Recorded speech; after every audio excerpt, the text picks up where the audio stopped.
तो last topic हमने क्या किया था? Height of atmosphere. देखो हाइट ऑफ एटमॉस्फेयर कितना होगा? हाइट ऑफ एटमॉस्फेयर का मतलब क्या है बच्चों, यहाँ पे वो जरा समझे।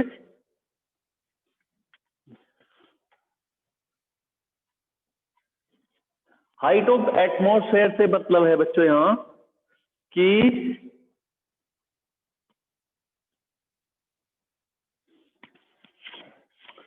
हमारा ये अर्थ, हमारा नेक्स्ट टॉपिक है बच्चों हाइट ऑफ एटमॉस्फेयर। कल हमने लास्ट टॉपिक किया था, मैनोमीटर को किया था। लास्ट टॉपिक मैनोमीटर किया था। मैनोमीटर की हेल्प से किसी गैस का प्रेशर मेजर करते हैं, किसी वेसल के अंदर, बल्ब के अंदर फिल करते हैं और उससे हम निकाल लेते हैं। गोज प्रेशर, एक्चुअल प्रेशर, ये सारी बातें हम कल डिस्कस कर चुके हैं।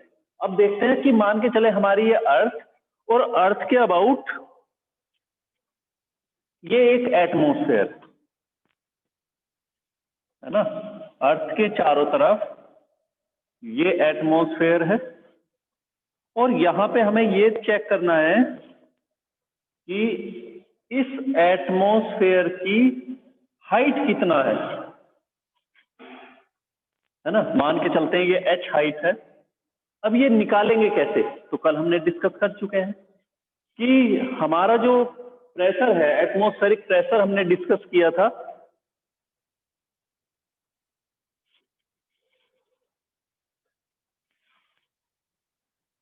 जो एटमॉस्फेरिक प्रेशर डिस्कस किया था that is PA equal to 1.013 into 10⁵ pascal. ये हम डिस्कस कर चुके हैं।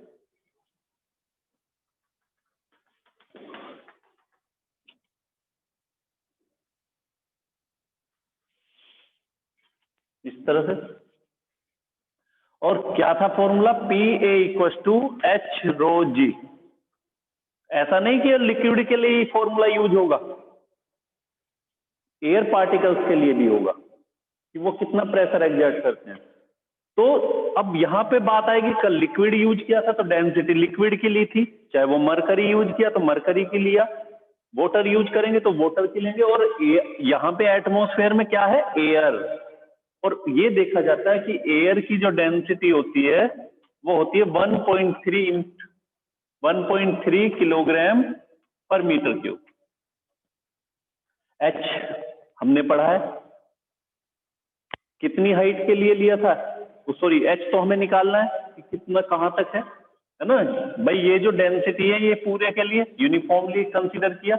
एच निकालेंगे कितनी हाइट तक, और जी कितना है? 9.8।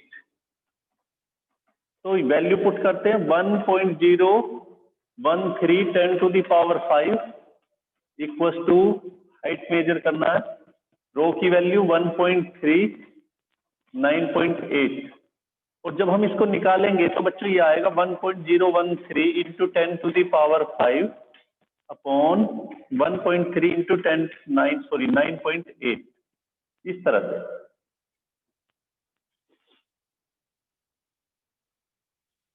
तो जब हम इसको सोल्व करते हैं ये बच्चों आता है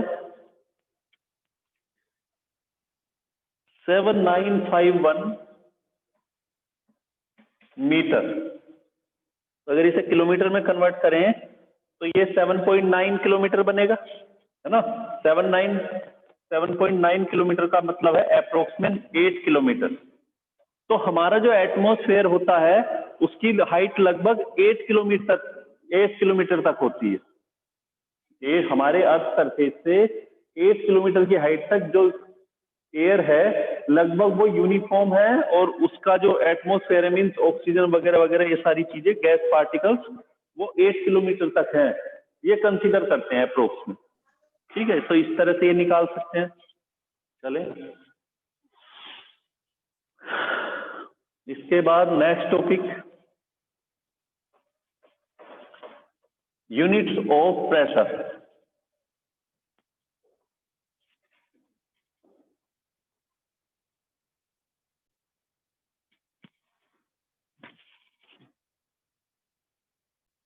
next topic, units of pressure. Units of pressure. वैसे तो सभी ने याद कर लिया होगा, लेकिन कई बार स्पेशली आ जाता है क्योंकि इसकी यूनिट बार, टोर, कुछ यूनिट्स हैं जो हमें याद करनी होती हैं। तो देखो, प्रेशर की यूनिट क्या थी? Force upon area.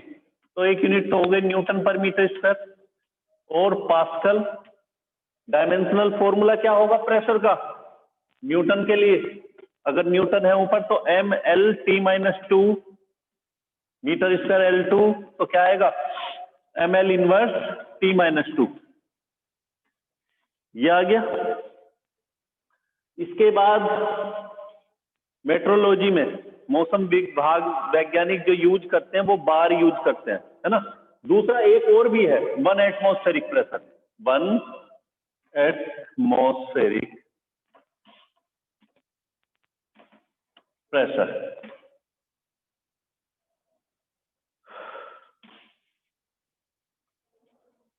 और ये कितना होती है?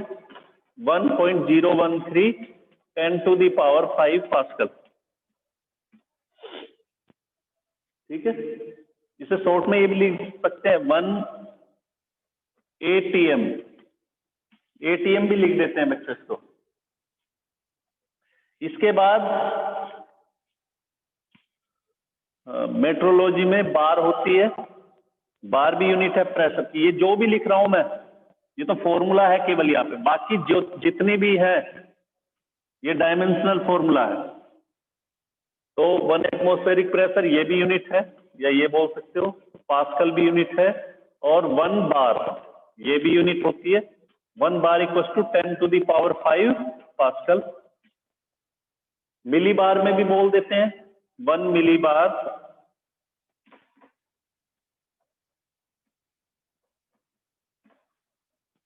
इक्वल टू कितने पास्कल होंगे? देखो 1 मिली बार में पहले तो बार देखो कितने होंगे। 1 मिली बार इक्वल टू 10⁻³ बार। वही 1 बार में कितने मिली बार होंगे? 10⁻³ तो -3 हो गया, और इक्वल टू अब 1 बार में 10⁵ है, मल्टीप्लाई करोगे तो क्या आएगा? 10⁻² बार, 10⁻² पास्कल। सही है। 1 मिली बार में 10⁻² पास्कल होंगे। भाई बार में इतना, तो मिली बार में कितना होगा? 3 पावर और भी कम होंगी। इसके बाद आता है टोर। अब ये टोर क्या होता है? देखो, जब हमने एटमॉस्फेरिक प्रेशर को मेजर किया था, एटमॉस्फेरिक प्रेशर के लिए आपको याद होगा कितना था? 76 centimetre of mercury. 76 centimetre of mercury, ये भी बोल देते हैं 1 एटमॉस्फेरिक प्रेशर को। अब टोर में क्या होगा? 1 torr equal to 1 millimetre of mercury. 1 millimetre mercury को हम बोल सकते हैं, मिलीमीटर मरकरी का मतलब क्या है कि कोई कॉलम लें, वो सिलेंड्रिकल हो या किसी भी तरह से, हाइट कितना होनी चाहिए? 1 मिलीमीटर। यहाँ पे 1 एटमॉस्फेरिक प्रेशर को कब बोला? जब किसी कॉलम की हाइट कितना होगी? 76 सेंटीमीटर। यहाँ पे 1 मिलीमीटर बोल रहे हैं। 1 torr equal to 1 millimetre of mercury. अच्छा, मिलीमीटर से अगर अब देखो, हमने बोला 76 सेंटीमीटर ऑफ मरकरी, तो 76 और 76 सेंटीमीटर को किस में कन्वर्ट कर ले? मिलीमीटर में। तो 760 मिलीमीटर। देखो 76 सेंटीमीटर में कितने होंगे? 760 मिलीमीटर, है ना। तो अब इसको इसमें कन्वर्ट करें, वहां यहां 1 टोर 1 mm है, तो अगर हम इसको किस में कन्वर्ट करें? तुम्हारे बार के लिए यूज करें तो कितना बनेगा, या पास्कल में यूज करें तो कितना बनेगा? 76 सेंटीमीटर। देखो ये वाली यूनिट को ध्यान से, 1 torr equal to 1 mm of Hg, जैसे एटमॉस्फेरिक था। एटमॉस्फेरिक प्रेशर या कितना था? 1.0 इतना पास्कल। अब हमें इस टोर को किस में कन्वर्ट करें, सपोज पास्कल में रिप्रेजेंट करना है कि पास्कल के अकॉर्डिंग क्या यूनिट होने वाली है। तो देखें जरा,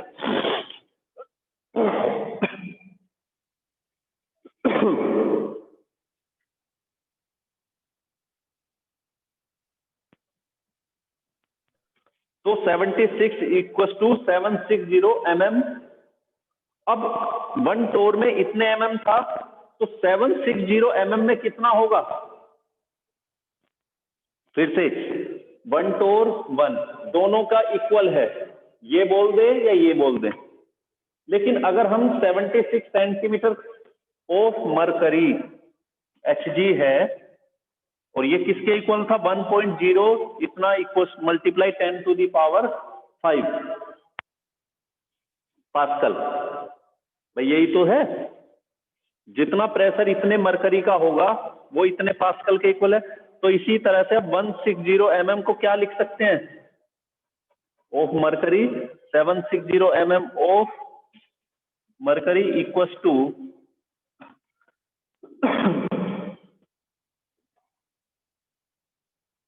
760 torr. 1 torr 1 mm, 760 mm of Hg, 760 torr. Simple, इस तरह से हम इसको निकाल सकते हैं। तो कर लो बच्चों इसको जल्दी से। नेक्स्ट टॉपिक,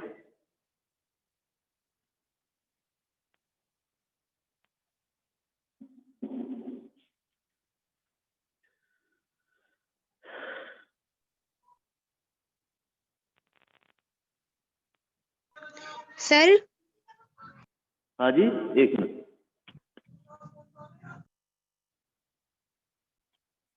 देखो बेटा, ये SI यूनिट है, न्यूटन पर मीटर स्क्वायर, ये पास्कल। CGS में देखो इसका क्या होने वाला है। न्यूटन की जगह क्या आती है CGS में? डाइन, और मीटर की जगह सेंटीमीटर। तो क्या आ जाएगा? डाइन पर सेंटीमीटर, डाइन पर सेंटीमीटर स्क्वायर, ये इसका CGS होगी। कर लो इसे। और इसके बाद हम चलते हैं नेक्स्ट टॉपिक।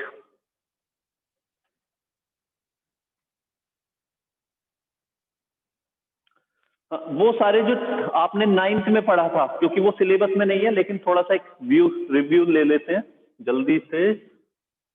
देखो, नेक्स्ट टॉपिक है हमारा बायंसी। बायंसी क्या था कि कोई भी या अपथ्रस्ट फोर्स किसी लिक्विड के अंदर जब किसी भी बॉडी को डिप कराते हैं, इमर्ज कराते हैं, when we immerse a body in the liquid, तो वाटर इसके ऊपर एक फोर्स एक्सर्ट करता है। और क्यों करता है? वो इसलिए करता है, जब हम एयर के अंदर चलते हैं, हम बस में या किसी व्हीकल में एयर के अंदर चलते हैं, तो हम आगे की तरफ मोशन करते हैं, तो हम क्या करते हैं, एयर के पार्टिकल, देखो अगर एटमॉस्फेयर में चलेंगे रोड के ऊपर, तो हम उन पार्टिकल्स की जगह को रिप्लेस करते हैं। हम पार्टिकल की जगह पे आते हैं, पार्टिकल हमारी जगह लेने के लिए पीछे आते हैं, जिसकी वजह से तुमने देखा होगा बस में बैठे हुए या कार में या ट्रेन में आपको ऐसा लगता है जैसे हवा पीछे की तरफ चल रही है। क्यों? क्योंकि आप जब आगे जाते हो तो वो पार्टिकल पीछे जाते हैं। बट ट्रेन क्या करती है, या बस या व्हीकल उन पार्टिकल की जगह को लेने के लिए आगे जाती है, तो वो पार्टिकल उस वैक्यूम में पीछे आते हैं, वैक्यूम को फिल करने के लिए। अभी मेरा ये हाथ है, ये आगे जाएगा, तो यहां से अगर यहां आता है तो यहां पहले से ऑलरेडी कुछ एयर पार्टिकल हैं। हाथ ने क्या किया, उनकी जगह को लिया, तो ये पार्टिकल हाथ की जगह को लेने के लिए पीछे आएंगे। तो इसलिए लगता है कि जैसे पीछे की तरफ, तो एक फोर्स आता है। भाई आप जब ऐसे चल रहे हो तो पार्टिकल कुछ आपकी तरफ आ रहे होंगे, आप उनकी तरफ, तो एक मोशन है, प्रेशर आएगा, जैसे कहते हैं ना एयर का प्रेशर, तो ये प्रेशर आएगा। अब इस प्रेशर की वजह से फोर्स किस डायरेक्शन में लगती है, बैकवर्ड। उसी तरह से जब किसी बॉडी को लिक्विड के अंदर गिराते हैं तो पार्टिकल क्या होंगे, कुछ पार्टिकल ऊपर और कुछ नीचे। मैं पहले ही ऑलरेडी बात कर चुका। तो जो ऊपर की तरफ चल रहे होते हैं, जब ये बॉडी नीचे आएगी तो देखो कितने पार्टिकल को डिस्प्लेस करती है, कम से कम यहां तक जितना इसका वॉल्यूम है। तो कई बार क्या होता है कि बॉडी के वेट के ऊपर डिपेंड करता है। अगर बॉडी का वेट कम है, पार्टिकल की के फोर्स से, तो क्या होगा, बॉडी फ्लोट कर जाती है, और ज्यादा होगा तो बॉडी कंप्लीटली डिप कर जाती है। या इक्वल हो जाएगा, अगर इक्वल हो जाएगा तो बॉडी क्या करती है, इमर्ज करते हुए फ्लोट करती है। मींस इसका अपर लेयर और वाटर का सरफेस, फ्री सरफेस, दोनों एक ही लेवल में होते हैं। तीन चीजें हम ऑलरेडी पढ़ चुके हैं। तो ये जो अपवर्ड डायरेक्शन में फोर्स होगी, दैट इज अपथ्रस्ट फोर्स, या इसको बायंसी बोलते हैं। और ये लिक्विड में नहीं लगती, ये एयर में भी लगती है। पैरासूट एग्जाम्पल है, प्लेन है। पैरासूट देखा होगा ना, जब कोई भी जंप करते हैं ऊपर फ्लाइट से, प्लेन से, तो वो पैरासूट ओपन करते हैं अर्थ सरफेस पे नीचे आने से पहले, ताकि क्या हो जाए, उनकी स्पीड रिड्यूस हो जाए। क्यों रिड्यूस हो जाए, क्योंकि जब वो अपने पैरासूट को ओपन करते हैं तो यहां से एयर पार्टिकल, भाई ये काफी बड़ा एरिया हो जाएगा वॉल्यूम, तो ये पार्टिकल ज्यादा आ जाएंगे इसमें, और वो ऊपर की तरफ फोर्स लगाते हैं, जिससे उसकी स्पीड कम हो जाती है। इसको बोला जाता है टर्मिनल वेलोसिटी के साथ वो बॉडी नीचे आती है, लिक्विड के अंदर या एयर के अंदर। तो और एक चीज पढ़ चुके हो, यूनिवर्स में वो चीज हमेशा नीचे आती है जिसकी डेंसिटी ज्यादा होती है। तो वो चीज लिक्विड में यूज नहीं होती, वो एयर में भी यूज होगी। जैसे बलून के अंदर कौन सी गैस फिल करते हैं, हीलियम, जो हल्की है। हाइड्रोजन भी कर सकते हैं, लेकिन हाइड्रोजन रिएक्टेबल है, रिएक्शन करती है। हीलियम रिएक्शन नहीं करती, इसलिए बलून के अंदर हीलियम को फिल करते हैं, वरना हीलियम से भी हल्की हाइड्रोजन होती है, लेकिन वो नॉन रिएक्टेबल है, सॉरी रिएक्टेबल है। तो इसलिए हाइड्रोजन यूज नहीं करते, हीलियम करते हैं। तो अपवर्ड डायरेक्शन में जो फोर्स लगेगी, बायंसी, आर्किमिडीज प्रिंसिपल इसी के बेस पे था कि किसी भी बॉडी को लिक्विड के अंदर इमर्ज कराते हैं तो बॉडी जो जितना लिक्विड डिस्प्लेस करती है, लिक्विड से मतलब ऑयल हो सकता है, वाटर हो सकता है, जिस लिक्विड में भी, क्योंकि लिक्विड के अंदर तो तुमने देखा होगा, आप वाटर लेते हो, सपोज कोई चीज है, वो वाटर के अंदर फ्लोट करती है, ऑयल के अंदर करती है, या एक में करती है दूसरे में नहीं करती, डिपेंड करता है उसकी डेंसिटी के ऊपर। तो जो अपवर्ड डायरेक्शन में फोर्स लगेगी, दैट इज बायंसी। जब किसी बॉडी इमर्ज करती है तो जितना लिक्विड वो डिस्प्लेस करेगी, उस लिक्विड का वेट बॉडी के वेट के इक्वल होता है फ्लोटिंग के लिए। अगर इक्वल नहीं होगा तो बॉडी क्या करेगी, क्या करेगी, डिप कर जाएगी। इसीलिए आर्किमिडीज ने पूरी बात को किस तरह से पेश किया कि किसी भी बॉडी को लिक्विड के अंदर इमर्ज कराते हैं तो वो बॉडी कुछ लिक्विड डिस्प्लेस करती है, उस लिक्विड का वेट बॉडी के वेट में कुछ कमी करता है। और कितनी कमी करता है, जितना उसका वेट होता है। इसके लिए हमने मान के चलो ये वाला एक वेसल ले जो पूरी तरह से लिक्विड से भरा हुआ। अब जैसे ही बॉडी को इसमें डालना शुरू किया, बॉडी ने क्या किया, नीचे आते आते इस पोजीशन में आ जाती है, या इधर इतना थोड़ा सा पार्ट ऊपर और बाकी नीचे। तो जितना जो पार्ट है इसका, ये वाला पार्ट, इतना पार्ट लिक्विड के अंदर गया तो लिक्विड भी क्या होगा, इस रास्ते से नीचे आएगा। मान के चले उसका लेवल यहां तक आ गया, जितना लिक्विड इससे निकलता है ये यहां तक फिल हो गया।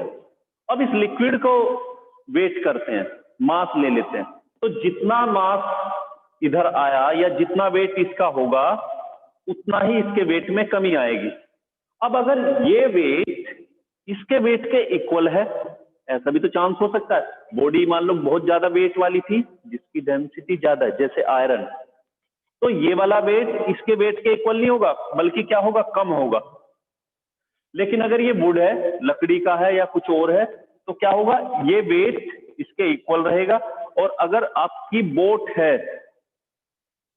होलो टाइप का कुछ लिया है, तो उस कंडीशन में ये वाली चीज, ये वाला wait of the liquid greater than the weight of the body.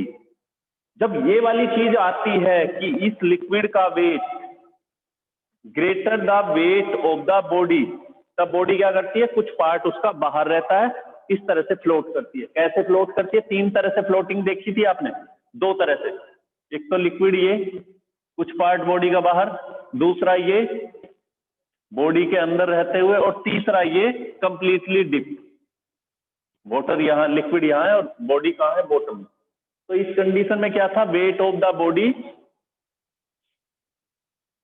Wait of the liquid, wait of the liquid, displace liquid का मतलब है ऐसा नहीं कि जितना इसमें भरा हुआ है पूरा नहीं, जितना डिस्प्लेस किया इसने, कितना डिस्प्लेस किया यहां से लेके यहां तक, ये वाला है ना, ये greater than the weight of body.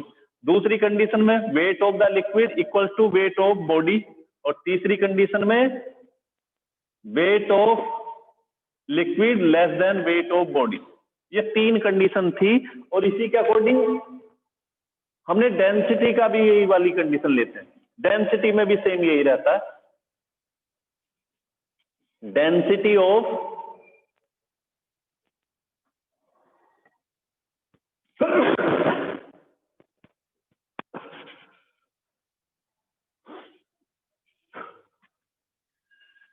Density of liquid greater than density of body, पहली कंडीशन। दूसरी, density of liquid equals to density of body, और तीसरी, density of liquid less than density of, ये तीनों के अकॉर्डिंग बॉडी फ्लोट करती है। लो flotation भी इसको बोल सकते हो, ठीक है। नेक्स्ट टॉपिक है अब हमारा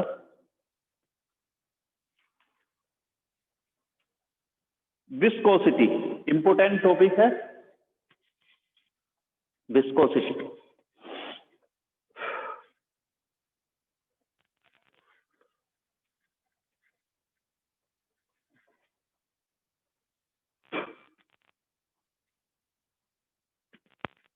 अब ये विस्कोसिटी क्या होता है ये समझेंगे।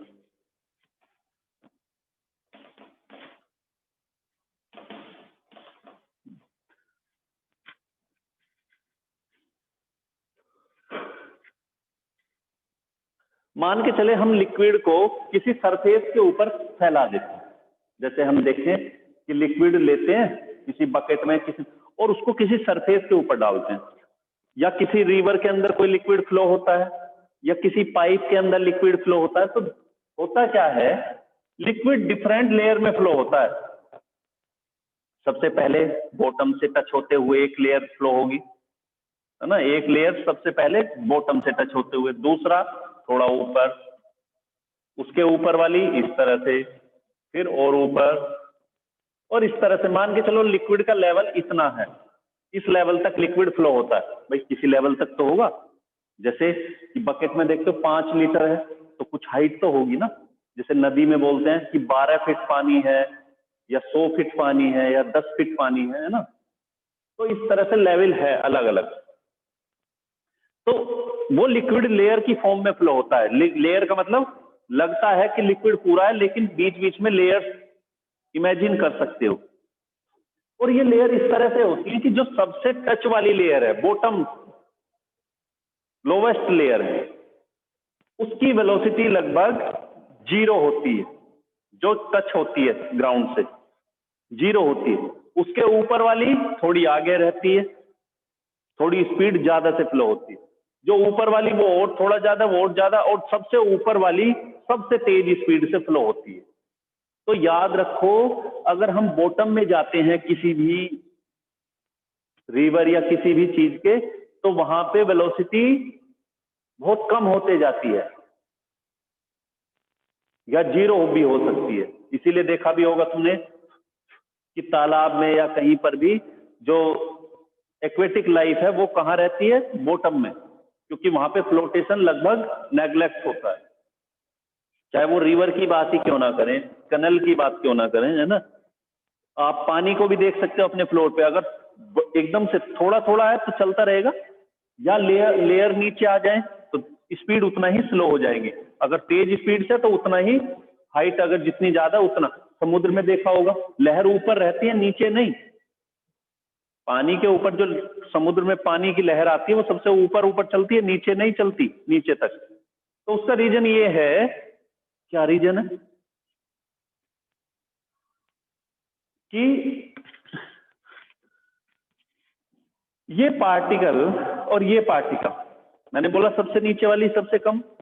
तो होता क्या है कि तुमने फ्रिक्शन पढ़ा है कि किसी सरफेस के ऊपर किसी बॉडी को मोशन कराते हैं तो उनकी जो कॉन्टैक्ट सरफेस हैं, दोनों के जो कॉन्टैक्ट सरफेस हैं, उस पर एक अपोजिट डायरेक्शन में फोर्स लगती है। उसी तरह से यहां भी इस लेयर के ऊपर ये लेयर जो बॉटम वाली लेयर है उसको एक्सलेट करना चाहती है, और ये वाली लेयर उसको स्लो करना चाहती है, उसकी स्पीड को रिड्यूस करना चाहती है, जिसकी वजह से इनके बीच एक रिलेटिव अपोजिट डायरेक्शन में फोर्स लगती है, जिसको हम फ्रिक्शन फोर्स नहीं बोलेंगे, क्योंकि फ्रिक्शन फोर्स रोड के ऊपर है, हालांकि है फ्रिक्शन फोर्स की तरह ही, लेकिन इसको बोला जाता है ड्रैगिंग फोर्स या विस्कस फोर्स।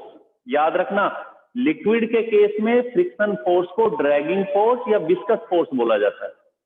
अगर किसी रोड के ऊपर कोई बॉडी मूव करती है, उसकी स्पीड रिड्यूस होती है, किसकी वजह से? फ्रिक्शन की वजह से। बात कर चुके हैं, सरफेस जब कांटेक्ट में आते हैं तो दोनों के सरफेस अपोजिट डायरेक्शन में फोर्स अपेयर होता है।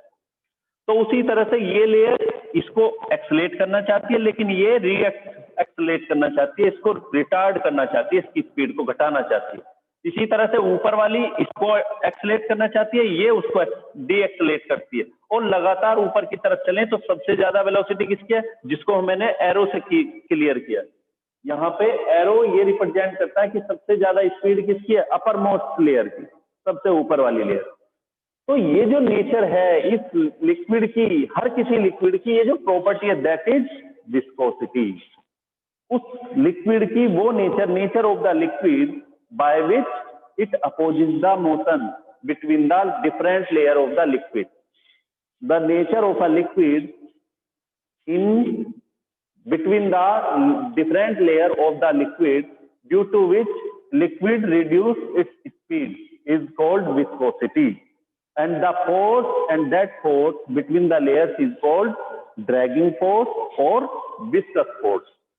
तो लिक्विड के केस में इसको हम ड्रैगिंग फोर्स बोलते हैं, वहां फ्रिक्शन बोलते थे, वहां पे फ्रिक्शन बोलते थे, यहाँ पे ड्रैगिंग फोर्स या विस्कस फोर्स इसको बोलेंगे, याद रखना।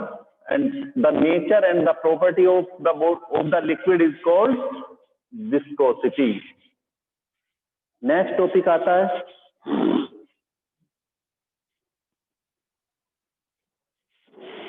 अच्छा, इसके डिफरेंट एग्जांपल्स हैं। आपने देखा होगा, आप पानी कभी किसी बोतल से पानी को निकालते हो तो बोतल को उल्टा करते हैं, रिवर्स करते हैं, इन्वर्ट करते हैं, तो गिलास को कुछ ही टाइम में फिल कर लेते हैं।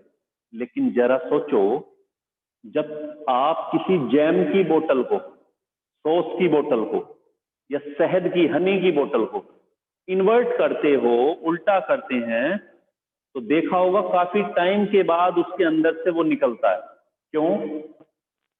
क्योंकि वहां पे उस लिक्विड की विस्कोसिटी कंपेयर टू वाटर ज्यादा है। कई बार देखा होगा, शहद को निकाल रहे हैं, उल्टा कर रहे हैं, अभी देख रहे हैं निकल के आ रहा है, धीरे धीरे हिट, उसको काफी वाइब्रेट भी कराते हैं, ऊपर से हिट करते हैं, बोतल के बॉटम पर हिट करते हैं ताकि जल्दी से निकल जाए, है ना। और वो काफी टाइम के बाद धीरे धीरे निकलता है और टाइम ले लेता है। तो किसकी वजह से? विस्कस फोर्स की वजह से, ड्रैगिंग फोर्स की वजह से। ऐसा ड्रैगिंग फोर्स की वजह से होता है। नेक्स्ट टॉपिक हमारा कोफिशिएंट ऑफ विस्कोसिटी।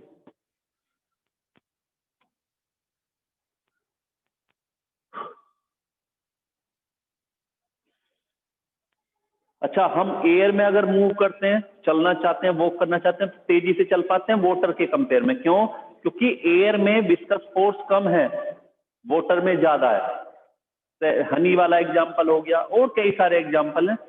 तो ये सारे किसकी वजह से हैं? विस्कोसिटी की वजह से, विस्कस फोर्स की वजह से। विस्कोसिटी की नेचर की किसकी वजह से आती है?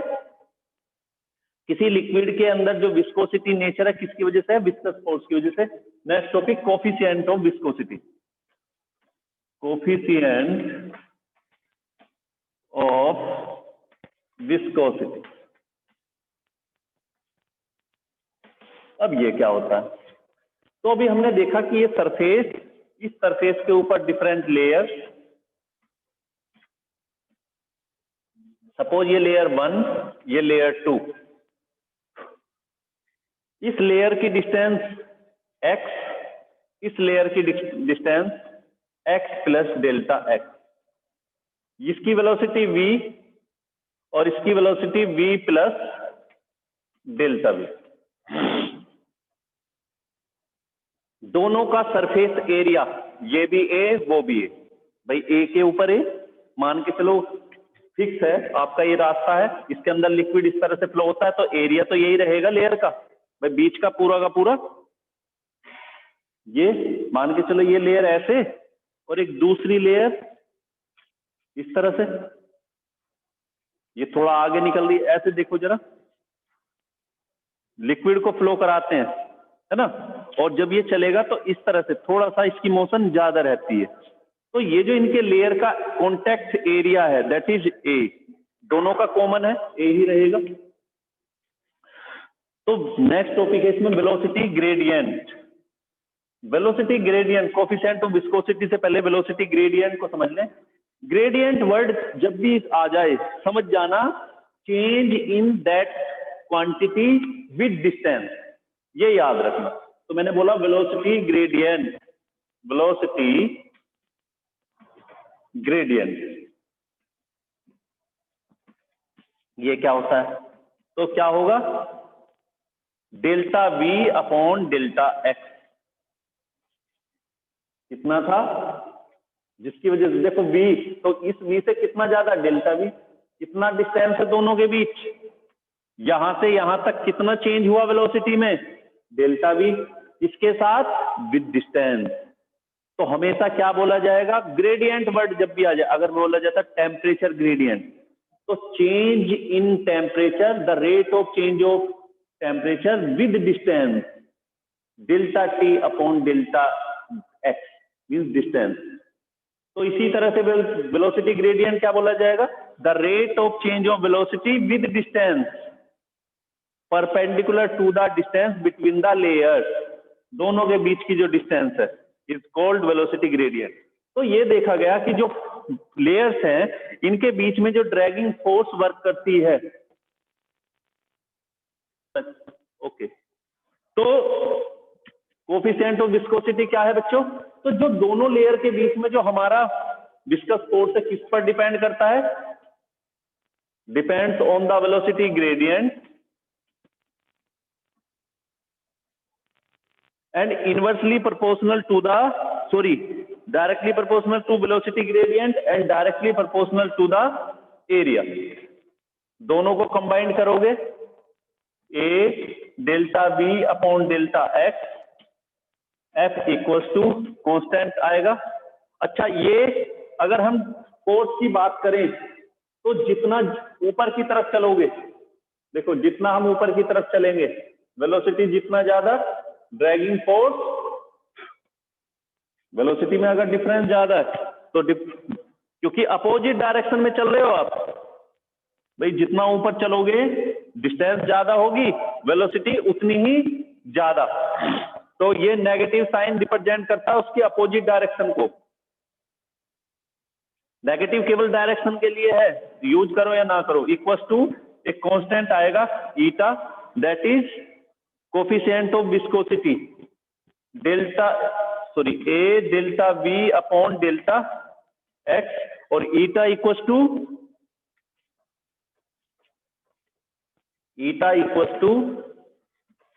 एफ अपॉन ए और delta V upon delta x.